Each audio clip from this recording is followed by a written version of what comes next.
progression. I'm not going to spend a lot of time on the progression. However, what I want to be able to think about here is the big ideas. For those of you that need additional practice, the purpose, routines, and procedures, and text and content piece, in your handout, I provided you quick sheets or cheat sheets of the strategies that we worked on. Core response, think, pair, share, number heads together. I attempted to do expert groups today, but I don't think I have enough time. For those of you that need a reminder, these are cheat sheets. These are the big ideas. For numbered heads together and think, pair, share, I've added 2 handouts, the big ideas and how to roll it out in the classroom. But in all the classrooms today, 81% of you had think, pair, share, numbered heads together. This is just a resource for you to go back and say, whoa, what was that strategy? What were the big ideas? How can I implement it in the classroom? Today, we're going to spend time on questions and sentence frames, because in the observations today, a few of the classrooms, we observe questions with frames. However, I'll stand toe-to-toe with you right now and share with you the following. We have to be very strategic when we give a frame or when it's displayed. If it's an easy frame that I can handle and hold in my mouth, I don't like to display it on the board. But if the frame consists of rich, rigorous language, content, or syntax, then I want to make sure that that frame is on the board displayed so that students can hear it, students can see it, and students can look back to remind themselves when they're interacting in their conversation. Most students use that as an actual scaffold. However, Roseanne, let me know if I'm not clear here. Not every question will require the teacher to give a frame. So it depends on the question.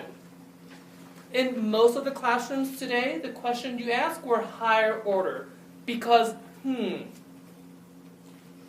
What we want to continuously do here, we're going to work on questions and sentence frames based on our content. During the grade level meetings this week, please bring your curriculum, whatever text you're using, whatever stories or informational texts or programs, please bring that and we'll work on questions and frames. So when we think about text-dependent questions, I know that you've worked on this. Here are some big ideas. Would you please take note of the following? So if you need to pull a blank sheet of paper, please take note of the following.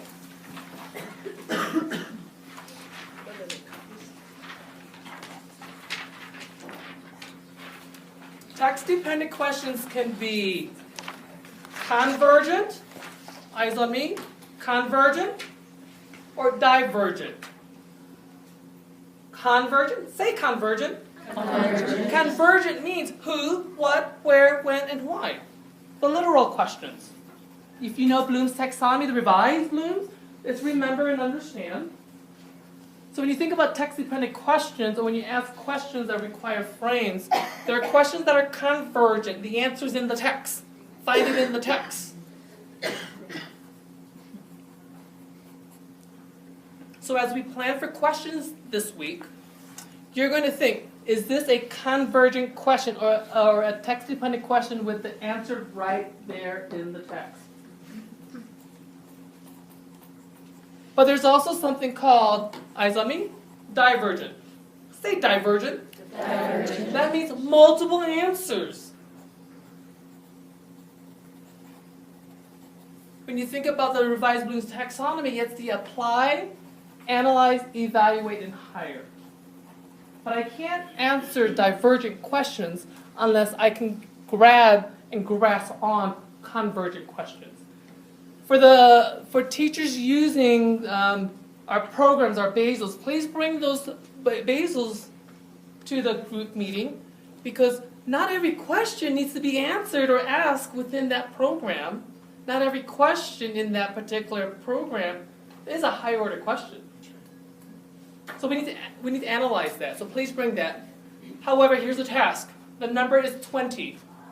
As a group, quickly talk before you write. What are the many ways to represent the number 20? Think about your grade level. Think about who you teach. Get ready. What are the many ways to represent the number 20? Go.